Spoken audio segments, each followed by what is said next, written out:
ஒருவருக்கு ரட்சிப்புக்கு ஏற்ற விசுவாசம் இருக்கிறதா என்பதை அறிவது எப்படி? அதைத்தான் நாம் இந்த பதிவில் கேட்க போகிறோம்.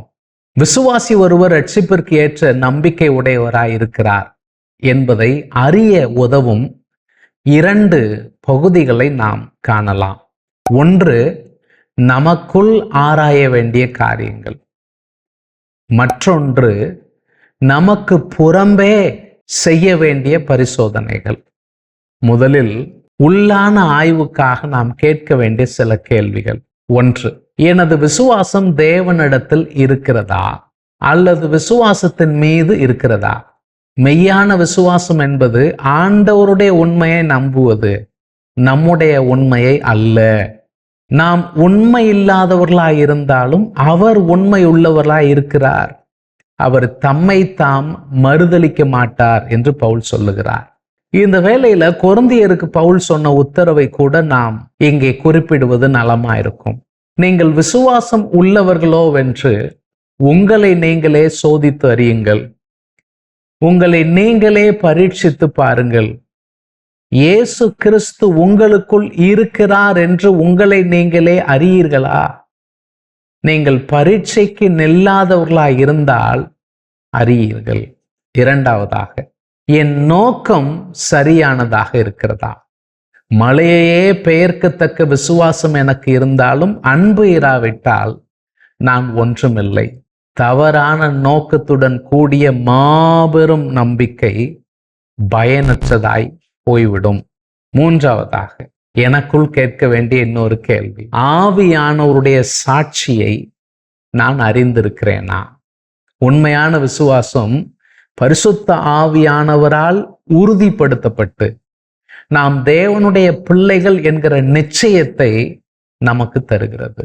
ரோமர் 8:16, நாம் தேவனுடைய பிள்ளைகளாய் இருக்கிறோம் என்று ஆவியானவர் தாமே நம்முடைய ஆவியுடனே கூட சாட்சி கொடுக்கிறார். அது மட்டுமல்ல, இந்த ஆவியானவரின் உதவியால் உலகில் இருக்கும் கள்ள போதனைகளையும் உபதேசங்களையும் கூட நாம் சோதித்து அறிய வேண்டியது அவசியமாயிருக்கிறது. பிரியமானவர்களே, உலகத்தில் அநேகம் கள்ள தீர்க்கதரிசிகள் தோன்றி இருப்பதினால் நீங்கள் எல்லா ஆவிகளையும் நம்பாமல் அந்த ஆவிகள் தேவனால் உண்டானவைகளோ என்று சோதித்து அறியுங்கள் என்று யோவான் எச்சரிக்கின்றார். இந்த 3 காரியங்கள் என்னுடைய உள்ளான ஆய்வுக்கு கேட்கப்பட வேண்டிய கேள்விகள். எனது விசுவாசம் தேவனிடத்தில் இருக்கிறதா? எனது நோக்கம் சரியானதா இருக்கிறதா? ஆவியானுடைய சாட்சியை அறிந்திருக்கிறேனா? 2வதாக, புறம்பான ஆய்வுக்கு உட்படுத்த வேண்டிய சில கேள்விகளையும் நாம் பகிர்ந்து கொள்ளலாம். 1, என்னில் ஆவியின் கனி வெளிப்படுகிறதா? உண்மையான விசுவாசம் கனிகளை தருகிறது. கலாத்தியர் 5:22-23, ஆவியின் கனியோ அன்பு, சந்தோஷம், சமாதானம், நீடிய பொறுமை, தயவு, நற்குணம், விசுவாசம், சாந்தம், இச்சையடக்கம். இப்படிப்பட்டவைகளுக்கு விரோதமான பிரமாணம் ஒன்றுமில்லை. 2, கிரியை இல்லாத விசுவாசம் செத்தது என்று நான் உணர்கிறேனா? நாம் விசுவாசத்தால் மட்டுமே ரட்சிக்கப்படுகிறோம் என்றாலும் அந்த ரட்சிப்பின் விசுவாசம் தனித்திருப்பதில்லை. விசுவாசத்தினால் ரட்சிக்கப்பட்ட நம்மை அந்த விசுவாசம் கிரியைக்கு ஏதுவாக நடத்த வேண்டியது. அது இயல்பாகவே நற்செயல்களில் வெளிப்படுகின்றது. எபேசியருக்கு எழுதின நிருபம் 2ஆம் அதிகாரம் 8 முதல் 10 வரைக்கும், கிருபையினாலே விசுவாசத்தை கொண்டு ரட்சிக்கப்பட்டீர்கள், இது உங்களால் உண்டானதல்ல, இது தேவனுடைய ஈவு, ஒருவரும் பெருமை பாராட்டாத படிக்கு இது கிரியைகளினால் உண்டானதல்ல. ஏனெனில் நற்கிரியைகளை செய்கிறதற்கு நாம் கிறிஸ்து இயேசுவுக்குள் சிருஷ்டிக்கப்பட்டு தேவனுடைய செய்கையாயிருக்கிறோம். அவைகளில் நாம் நடக்கும்படி அவர் முன்னதாக அவைகளை ஆயத்தம் பண்ணி இருக்கிறார். 3வது, நான் விசுவாசத்தில் தொடர்கின்றேனா இல்லை பாதியிலே விட்டு விடுகின்றேனா? இதுதான் நம்மில் அநேகரையும் பாதிக்கக்கூடிய ஒரு கேள்வி. சிலர் விசுவாசத்தில் மிகவும் நன்றாக இருப்பது போன்று தெரிகிறது. திடீரென்று அவர் கர்த்தருக்குள்ளே இல்லாமல் புறம்பே நடக்கிறதை நாம் பார்க்க முடிகிறது. இது விசுவாசிகளுக்கும் பொருந்தும், ஊழியத்தில் வந்தவர்களுக்கும் கூட பொருந்தும். இதை குறித்து யோவான் என்ன சொல்லுகிறார்? 1 யோவான் 2ஆம் அதிகாரம் 19வது வசனம், அவர்கள் நம்மை விட்டு பிரிந்து போனார்கள், ஆகிலும் அவர்கள் நம்முடையவர்களாய் இருக்கவில்லை. நம்முடையவர்களாய் இருந்தார்களானால் நம்முடனே நிலைத்திருப்பார்களே. எல்லோரும் நம்முடையவர்கள் அல்ல என்று வெளியாகும்படிக்கே பிரிந்து போனார்கள். ஐக்கியத்தில் நிலைத்திருக்கிறவர்களே விசுவாசத்தில் தொடர முடியும் என்பது இந்த பகுதி நமக்கு காண்பித்து கொடுக்கிற உண்மை.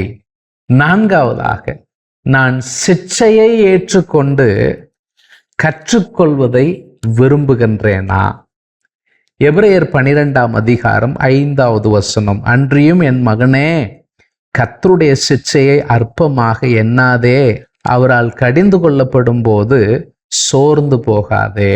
11வது வசனம் சொல்லுகிறது, எந்த சிட்சையும் தற்காலத்தில் சந்தோஷமாய் காணாமல் துக்கமாய் காணப்படும், ஆகிலும் பிற்காலத்தில் அதில் பழகினவர்களுக்கு அது நீதியாகிய சமாதான பலனை தரும். நான் கர்த்தருடைய சிட்சையில் பழகி இருக்கிறேனா?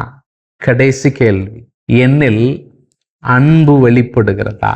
அன்பு என்றால் எப்படிப்பட்ட அன்பை தேவன் எதிர்பார்க்கிறார்? 1 யோவான் 3:18 முதல் 20 வரைக்கும், என் பிள்ளைகளே, வசனத்தினாலும் நாவினாலும் அல்ல, கிரியையினாலும் உண்மையினாலும் அன்பு கூற கடவோம். இதனாலே நாம் சத்தியத்திற்கு உரியவர்கள் என்று அறிந்து நம்முடைய இருதயத்தை அவருக்கு முன்பாக நிச்சயப்படுத்தி கொள்ளலாம். நம்முடைய இருதயமே நம்மை குற்றவாளிகளாக தீர்க்குமானால் தேவன் நம்முடைய இருதயத்திலும் பெரியவராயிருந்து சகலத்தையும் அறிந்திருக்கிறார். ரட்சிப்புக்கு ஏற்ற விசுவாசம் என்னில் இருக்கிறதா என்பதற்கான புறம்பான ஆய்வுக்கு கேட்க வேண்டிய 5 கேள்வி: என்னில் ஆவியின் கனி வெளிப்படுகிறதா? கிரியை இல்லாத விசுவாசம் செத்தது என்று நான் உணர்கின்றேனா? நான் விசுவாசத்தில் ஐக்கியத்தில் நிலைத்திருக்கின்றேனா? கர்த்தருடைய சிட்சையில் பழகி இருக்கிறேனா? என்னில் அன்பு வெளிப்படுகின்றதா? பிரியமானவர்களே, ரட்சிப்புக்குரிய விசுவாசம் உடைய ஒரு நபர் ஒருவேளை நீண்ட காலம் செயலற்றவராக கூட இருக்கலாம். ஆனால் ரட்சிப்புக்குரிய விசுவாசம் அதன் ஜீவனை மறைத்து வைத்துவிட முடியவே முடியாது. அது இயல்பாக தன்னை வெளிப்படுத்தி காட்டவே முயற்சி செய்யும். நம்மில் ரட்சிப்புக்குரிய விசுவாசம் இருக்கிறதா? நம்மை நாமே பரிசோதனை செய்து பார்ப்போம். கர்த்தர் தாமே நம்மை ஆசீர்வதிப்பாராக. ஆமென்.